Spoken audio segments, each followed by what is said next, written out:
po na ginagampanan ng Kalipi, katropa, ay hindi matatawaran. Salamat, salamat, salamat po sa pamamagitan ng inyong dedikasyon sa aktibong pakikilahok ng mga programang pagkalusugan at pangkomunidad. Nagiging katuwang po kayo, no, ng pamahalaan sa pagtataguyod ng matatag na pamilya at isang lipunan na may malasakit na pananagutan. Opo. Bilang inyong punong bayan, pinagtitibay ko po ang isang pangako ng pamahalang bayan ng Buwak ay patuloy po na magpapatupad ng mga programang nagtataguyod ng kalusugan, seguridad sa pagkain, pagpapalakas po ng kababaihan. Actually, mas talagang itong ating activities na to ay talagang pambabae, di ba? Pero marami na rin po talaga na lalaki na mas magaling pang magluto kaysa sa kanilang mga asawa, di ba? Meron din po talaga ng mga chef na talagang marurunong. Kung hindi niyo po kung gusto maitanong niyo po, ang ating administrator po ay talagang nag-aral po ng isang kulinarya. Mahusay din po magluto si Chef Carlo Felizardo Jacinto. Kaya po ako ay naniniwala na ang tunay na kaunlaran ay nagsisimula sa isang pamilyang malusog. Opo, nagkakaisa sa bawat tahanan na may sapat na nutrisyon, tamang kaalaman sa pagkakataong umunlad, higit nating napapatatag ang ating barangay at higit na mapapaunlad ang ating mga minamahal na mamamayan sa bayan ng Buwak. Ang uri po ng pag-unlad na may puso, isang pag-unlad na walang may iwan, nakatuon po sa kapakanan ng bawat isang Buwakenyo. Kaya po sa lahat ng kalahok, naway magsilbing inspirasyon ang patimpalak na ito upang patuloy po nating isabuhay ang kahalagahan ng wastong nutrisyon at responsableng pangangalaga sa ating pamilya.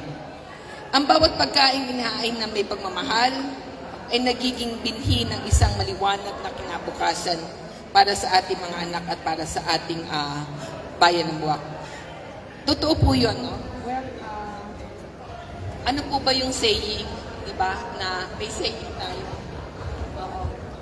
Para doon sa asawa, the way to a man's heart is through the stomach. Tama po ba? Hindi lamang po para sa asawa, kundi para din po sa mga anak, sa ating mga pinagsisilbihan. Opo, mas syempre, pag tayo ay nagluluto, kailangan nanggagaling sa puso. Kasi pag hindi po nanggagaling sa puso, walang lasa yun eh. Kahit na ang niluluto mo lamang ay napakasimpleng pagkain, pero pag ang pagluluto mo po ay nanggagaling sa iyong puso, ay iba po yun. Para bang ang kinakain mo kahit na sabihin na natin ay tuyo, ay magiging steak yan. Kailangan po kasi may kalakip na pagmamahal. May kalakip po na hindi lang pagmamahal. Kumbaga, ang gusto natin ipakain sa ating mga munting anak ay yung mga mas malusog, yung healthy foods, no? Hindi po yung mga junk foods, no?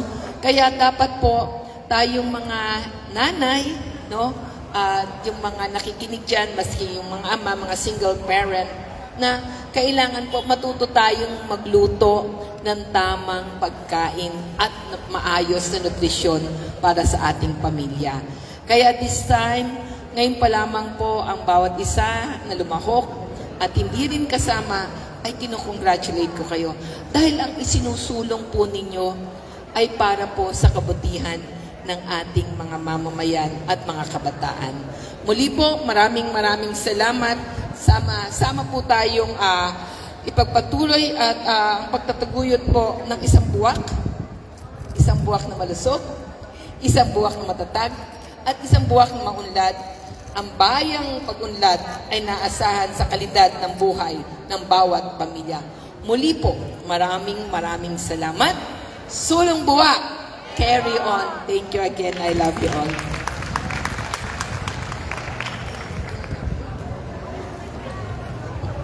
Thank you po, Mayor. At ngayon naman po ay matitikman na ni Mayor ang inyong mga niluto. Akala nyo ba yung mga judges lang at kami yung makain? Ngayon ay si Mayor naman ang mag-try ng inyong niluto. Ano po? So yun po, maraming salamat Mayor sa ating pong butihing Mayor Army T. C. Carion.